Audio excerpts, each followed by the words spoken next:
Disguised as a base building tower defense game. Or at least that's how it feels sometimes. Let me explain. Our story begins with a breakup text, and a really bad one at that. But it's all the motivation our hero needs to throw common sense out the window and follow a talking crow through a magic door into the Hollow. Which I can 100% respect because, let's be honest, I'd do the exact same thing. On the other side is a land of magic and home to not only talking animals, but to the painfully adorable plant creatures called drakes.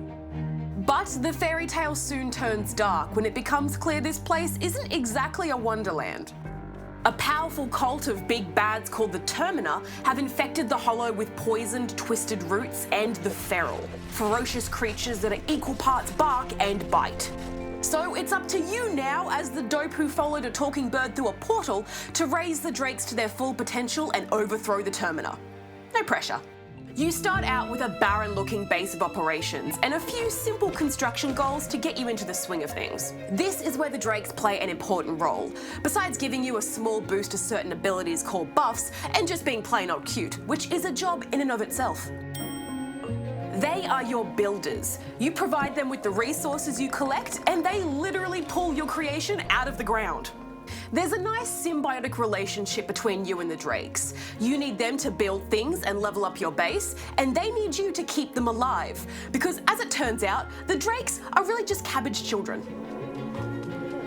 Using crystals you find in your fight against the Feral, you can age up the drakes, granting them stronger buffs for you to use and more charms to build things with.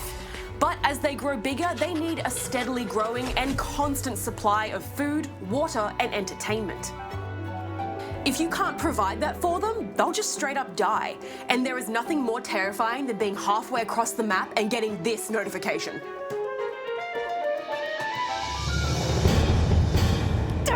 So it's vital you stay on top of your drake's needs, lest you end up with a tiny gravesite. And to do that, you have to explore and venture out to the multiple islands that make up each map, all of which are surrounded by the untouchable ether, or as I've been calling it, spicy water. To cross it, you have to amass either a collection of ether crystals or waypoints that you can link up over long distances, both of which use up resources. This is where your resource management comes into play, to make sure you're not burning through things you can't easily replace. I was always looking for trucks carrying useful supplies that you can link back to your camp using those waypoints. In between all that, you also have the added challenge of clearing out the infestation on each of the islands and fighting off the Feral, which means keeping your health and weapons in tip-top condition. If only because it feels so satisfying to knock back an overconfident Feral with a solid hit.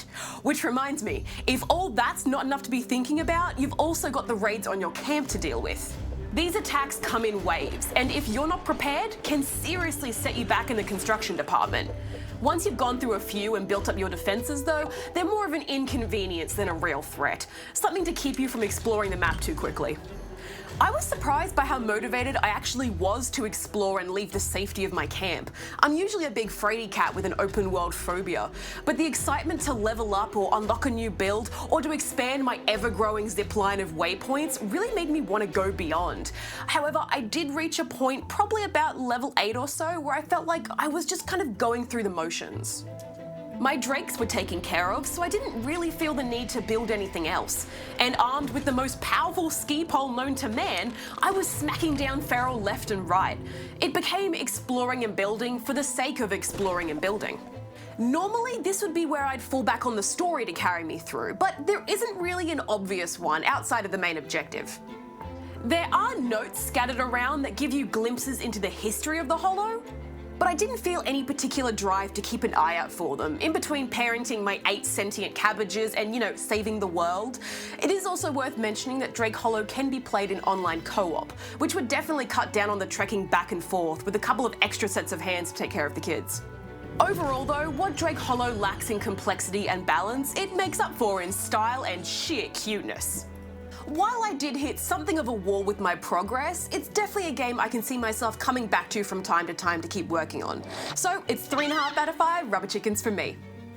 Now I want my own little cabbage child. Oh, where's the nearest grocer?